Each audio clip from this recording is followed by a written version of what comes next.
are you? You have a wife, girlfriend? Whoever she is, I'm gonna find her. And then I'm gonna kill you right in front of her.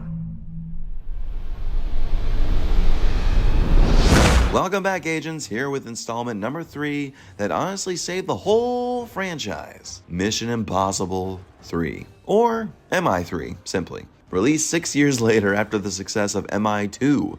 This time, Ethan Hunt wants to hang it up and enjoy life with his fiancée Julia, played by Michelle Monaghan, who doesn't realize that Ethan is an IMF agent, keeping some lies there. Even though he doesn't go out in the field anymore, he still trains IMF agents, and one of his own has been captured by an Owen Davian, played by the one and only Philip Seymour Hoffman. An absolutely dangerous arms dealer with no remorse at all. Ethan must go out on one last mission to retrieve his recruit, Lindsay, played by Keri Russell. But it could lead to even deeper and more personal consequences. I remember, folks, this was technically the last Mission Impossible movie I saw in theaters, with my dad, of course. And man, we had a great time. And I've seen it dozens of times afterwards, because after the slight disappointment in MI2, I was pleasantly surprised to see a whole new kind of energy within the third one. An energy that is so immediate and so raw, and that is certainly thanks to brand new film director J.J. Abrams at this point in time. Of course, JJ was in the big leagues in television, being the frontrunner and director of Alias and Lost. And Tom was so jazzed about them both, binging the first 2 seasons of Alias, that he thought JJ would be a great addition to the franchise after famed director David Fincher declined. Independent film director Joe Carnahan was also in pre-production for 15 months on this film, which in my opinion would have been a very different film. But Carnahan dropped out due to creative differences, indeed. So JJ was brought in, and he gives the film, like I said, an energy that was very attractive. However, not too keen on the eye and head, because that damn shaky cam, it does not help anybody ever. There are scenes in this that really drive me up the frickin' wall with the damn shaky cam, let me tell you. However, that doesn't totally stop me from enjoying this fast-paced, action-packed, impossible mission. I'm gonna make her bleed and cry and call out your name. And you're not gonna be able to do shit. You know why? What is it, Rabbit's Foot? Because you're gonna be this close to dead.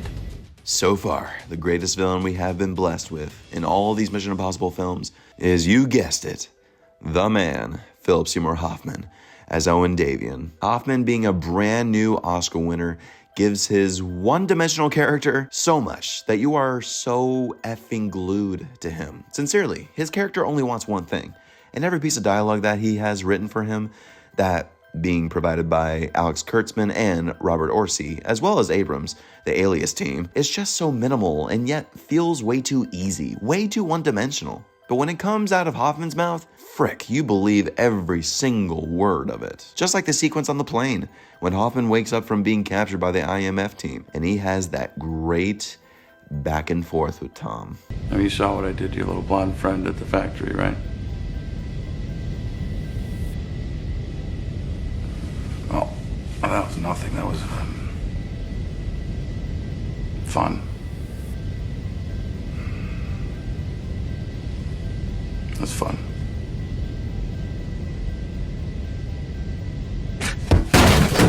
Not to mention, again, that damn countdown scene that Hoffman plays with Tom. And you want to talk about the great attention to acting by Tom in that scene. Come on. You do this if you get nothing. Are you listening to me?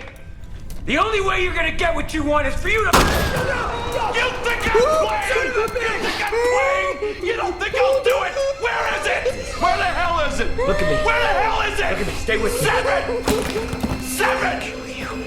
I'm gonna kill you. I swear to God, I'm gonna kill you. 8! Oh, damn, Philip Seymour Hoffman is so damn good. You are truly on edge the whole time in that scene. It's clearly the best of the film, that you are just gutted with the pace of it, knowing that Hoffman's Owen cannot be reasoned with.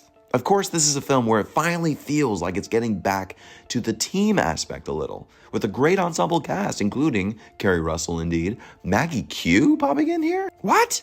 Jonathan Rhys Meyers doing splendidly well, and hey, our favorite, Luther! It's just not the same without Luther. Ving Rhames, gotta love you, man. But also, great gravitas provided by Laurence Fishburne, Billy Crudup, Eddie Marsan, and of course, Simon Pegg, making his first appearance as Benji. Talk about perfect casting. And now it feels like the Mission Impossible movies are not complete without Simon Pegg. He adds more depth and weight to any genre. Of course, he's comedic relief. However, he has great poignant moments that really keep us on edge. The location of that number is Shanghai. There, I just told you. Shanghai. I've just aided and abetted an enemy of the state. Fantastic, thank you. Oh, and do you all remember seeing a younger Aaron Paul here? Young Jesse Pinkman. That's amazing. Look, it's all good, man. I told him I didn't know where you were, and Julian might, and he's just trying at the hospital. Hello. The ensemble probably would have been more complete if the great Martin Landau made an appearance because of his impact on the TV series, but Landau refused, saying he didn't agree with where the films were going. I mean, just like the original cast members. And yes, they are totally going in a different direction.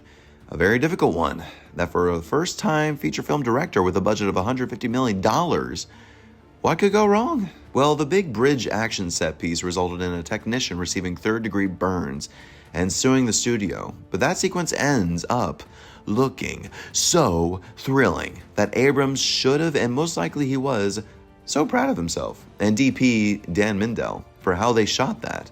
The cherry on top being composer Michael Giacchino's new score for this entry, which was such a smart move. And this was only 3 years before Giacchino would do the score for Pixar's Up.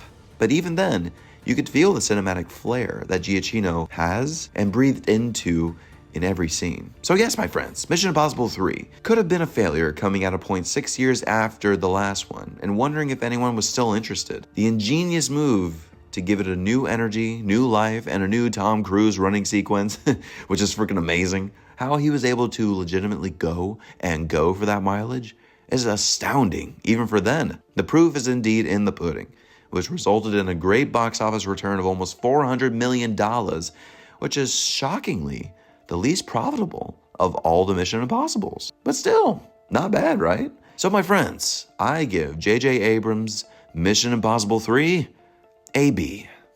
Yeah, the shaky cam really does bother the hell out of me in most places.